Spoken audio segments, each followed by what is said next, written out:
নমস্কার বন্ধুরা, ফাটফাট চ্যানেল আপনাদেরকে স্বাগত। চ্যানেলটি সাবস্ক্রাইব করুন আর বেল আইকনে দাবান নতুন ভিডিও দেখার জন্য। বন্ধুরা, আজকে আমি ডিসকাস করব যে গুয়াহাটি বোর্ড আপনারা জানেন যে আসামের যে গুয়াহাটি বোর্ড রয়েছে, আরআরবির যে বোর্ড রয়েছে, এই বোর্ডে কাট অফ আগে কেন যেত, এখন কীরকম কাট অফ যেতে পারে, আগে কাট অফ কেন কম যেত, ম্যাক্সিমাম স্টুডেন্টদের কেন ইন্টেন্সিটি যে আরআরবি গুয়াহাটি বোর্ডে অ্যাপ্লাই করা, এই প্রত্যেকটা বিষয়ে পুঙ্খানুপুঙ্খ বিশ্লেষণ দেব। আপনারা অনেকেই ভাবছেন যে স্যার এখন কোথায় দাঁড়িয়ে আছে, কোথায় সিটিং করছে। তো আপনাদেরকে বলে দিই, এটা হচ্ছে আমি যেখানে থাকি, মানে আমাদের যেখানে গ্রামের বাড়ি আর কি, তার থেকে একটা পার্শ্ববর্তী গ্রাম। জাস্ট এখানে আমার মা একজন স্বাস্থ্যকর্মী, তো অ্যাকচুয়ালি সেখানে গ্রামের স্বাস্থ্য পরিষেবা প্রদান করে থাকে। তো সেই পরিষেবা এখানে আপনারা দূরেই দেখতে পাচ্ছেন, একটা উপস্বাস্থ্য কেন্দ্র দেখতে পাচ্ছেন। তো এখানেই আমার মা এসেছে ডিউটি করতে, ঠিক আছে, স্বাস্থ্য পরিষেবা প্রদান করতে। তো আজকে আমি যেহেতু বাড়িতে ছিলাম, তাই মাকে নিয়ে এসেছি সঙ্গে করে মানে ডিউটিতে। তো আমি ভাবলাম যে এখানে দাঁড়িয়ে দাঁড়িয়ে একটা শুটিং করা যাক এবং আপনাদেরকে একটু গ্রামের এনভায়রনমেন্টটা দেখাতে চাই। তার সাথে আমি একটা একটা পয়েন্ট নিয়ে ডিসকাস করতে চাই যে গুয়াহাটি বোর্ড সম্বন্ধে মানে অনেকের মধ্যে চাহিদা রয়েছে যে কাট অফ কীরকম যেতে পারে, গুয়াহাটি বোর্ডের কাট অফ আগে কেন কম যেত, বা ম্যাক্সিমাম ছেলেরা কেন গুয়াহাটি বোর্ডে অ্যাপ্লাই করতে চায়। তো ব্যাপারটা হচ্ছে, দেখুন, মানে গুয়াহাটি যে বোর্ড না, আসামের যে নর্থ ইস্টের বোর্ড রয়েছে, নর্থ ইস্ট রাজ্যগুলোর মধ্যে যে বোর্ড রয়েছে গুয়াহাটি বোর্ড, এই জায়গার ছেলে মেয়েদের ইন্টেন্সিটিটা, মানে রেলে চাকরি করতে হবে, চাকরি পেতে হবে, রেলে যে চাকরি পাওয়া যায়, এই চিন্তা ভাবনা, এই মেন্টালিটি, এই ইন্টেন্সিটিটা কিন্তু থাকেনি। এই ইন্টেন্সিটিটা, এই মানসিকতাটা তৈরি হয়নি।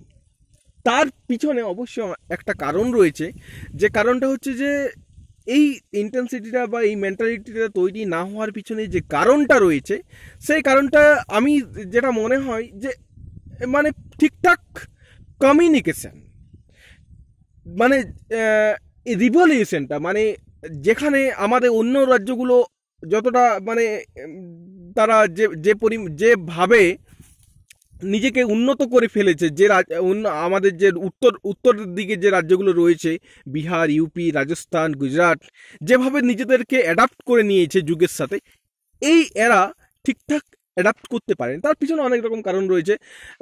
বিভিন্ন নকশাল জঙ্গি সংগঠন যে ওখানে কার্যকলাপ, অ্যাক্টিভিটি, এবং সর্বোপরি বিভিন্ন রকম কার্যকলাপের জন্য ওরা ঠিকঠাক যে ভাবতে, ওরা ওই চিন্তাভাবনাটাই আসেনি যে সেই জায়গায় তারা আদৌ রেলে চাকরি পাবে, রেলে চাকরি পাওয়া যায়, রেলে চাকরি পেতে কী করতে হয়, এই জিনিসগুলোই ওদের মধ্যে থাকেনি। যার জন্য কী হতো, ওই ধর ছেলেমেয়েরা খুব একটা রেলের মানে আসতো না। তো এখন এই যে সোশ্যাল মিডিয়ার দৌলতে, ইউটিউবে এত এত চ্যানেল, এত এত প্রচার, যার জন্যে ওদের মধ্যেও কিন্তু মানে মনোভাব, এখনকার মনোভাব সম্পূর্ণ চেঞ্জ হয়ে যায়। ওরাও নিজেরা এখন প্রচুর পরিমাণে ছেলেমেয়েরা এখন অ্যাপ্লাই করছে, প্রিপারেশন নিচ্ছে এবং লড়াই করছে, ঠিক আছে। এবং তার একটা বিশাল কৃতিত্ব বলা যায় ফায়ার ফাইট চ্যানেল। মানে এটা খুব বলতে গর্ববোধ হয়, মানে তার একটা যে একটা পার্ট যদি থাকে, সেটা হচ্ছে ফায়ার ফাইটেরও তার একটা অংশ। তার কারণ আমি মানে রেলের আপনারা জানেন যে ফায়ার ফাইট চ্যানেল রেলের প্রিপারেশন বহু দিন ধরে দিচ্ছে, মানে রেল সম্বন্ধে আপনাদেরকে অবগত করে আসছে।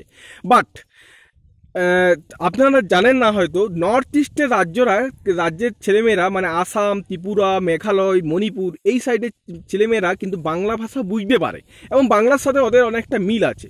যার জন্যে ওরা বাংলা মানে আমাদের চ্যানেলটাকে প্রতিনিয়ত ফলো করে। এবং আমি দিনের মাথায় যদি 5টা ফোন পাই, তার মধ্যে নর্থ ইস্টের রাজ্যগুলো মানে ত্রিপুরা, আসাম, মেঘালয় থেকে মোটামুটি 2-3টে ফোন আসবেই 5টা ফোন পেলে। তো এটা আমার খুব গর্বের বিষয় যে আমি আর যেটা লক্ষ্য ছিল যে আগে কি হতো, ইউপি, বিহার, গুজরাট, ইউপি, বিহার, এই রাজ্যের ছেলেমেয়েরাই বেশি রেলের চাকরিতে মানে তারা উৎসাহ দেখাতো। কিন্তু এখন আমার যেটা চিন্তাভাবনা ছিল যে আমাদের দেশের মানে সমস্ত রাজ্যের ছেলেমেয়েরাই এই চাকরিতে আসুক, এই চাকরিতে উৎসাহ দেখাক, ঠিক আছে। তো আমার যেটা প্রয়াস, যেটা লক্ষ্য ছিল, তার হয়তো কিছুটা হলেও সেটা সাফল্য অর্জন লাভ করছে। তো এখন ব্যাপার হচ্ছে যে এটা তো গেল একটা পার্ট, যে ঠিক আছে, তাদের মধ্যে উৎসাহ বাড়লো, আগে কেন ছিল এখন কেন কম হলো। এখন আপনাদের মধ্যে অনেকের বিষয়ে যেটা জানার বিষয় যে তাহলে এখন যে মানে এখন এখন যে মানে কাট অফ মানে পরীক্ষা হলো তাতে কাট অফ কী যেতে পারে।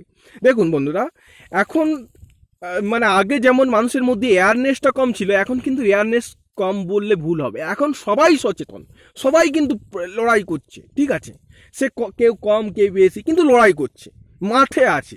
তো এখন কাট অফ কম যদি যাবেন যদি ভাবেন, কিন্তু কম যাবে না, ঠিক আছে। গুয়াহাটি বোর্ডের কাট অফ আনুমানিক আপনারা মানে যদি দেখেন, কলকাতা বোর্ডের প্রচুর ছেলে মেয়ে অ্যাপ্লাই করেছে গুয়াহাটিতে, মানে কলকাতার মানে ওয়েস্ট বেঙ্গলের ছেলেমেয়েরা, বিহারের ছেলেমেয়েরাও অ্যাপ্লাই করেছে, আমাদের ইউপির ছেলেমেয়েরা অ্যাপ্লাই করছে, মানে অনেকের মধ্যে ফোকাসটা কিন্তু গুয়াহাটি বোর্ড, অনেকের ফোকাস আছে, কারণ ওখানে জানে যে কাট অফ কম যায়। তাছাড়া গুয়াহাটি বোর্ডের ছেলেমেয়েরাও কিন্তু অ্যাপ্লাই করেছে গুয়াহাটি বোর্ডে। তো আমার সেই দৃষ্টিভঙ্গিতে যেটা মনে হয়েছে যে কাট অফ কত যেতে পারে যদি আমাকে জিজ্ঞেস করেন, তো আমার মতামত অনুযায়ী কাট অফ মোটামুটি জেনারেলের ক্ষেত্রে মোটামুটি ধরতে পারেন যে 60 60 থেকে 62 প্লাস মাইনাস করে নেবেন 5, এটার মধ্যে আসবে, ঠিক আছে। গুয়াহাটি মেক্সি আর ওবিসি হচ্ছে 55 থেকে 60, এবং এসসি হচ্ছে 50 থেকে 55, ঠিক আছে। আর এসটি যারা সেটা 45 থেকে 50, ঠিক আছে। এর মধ্যেই কিন্তু কাট অফ যেতে পারে গুয়াহাটি বোর্ডে, প্লাস মাইনাস হতে পারে, ঠিক আছে। তো এইরকম একটা কাট অফ কিন্তু থাকতে পারে।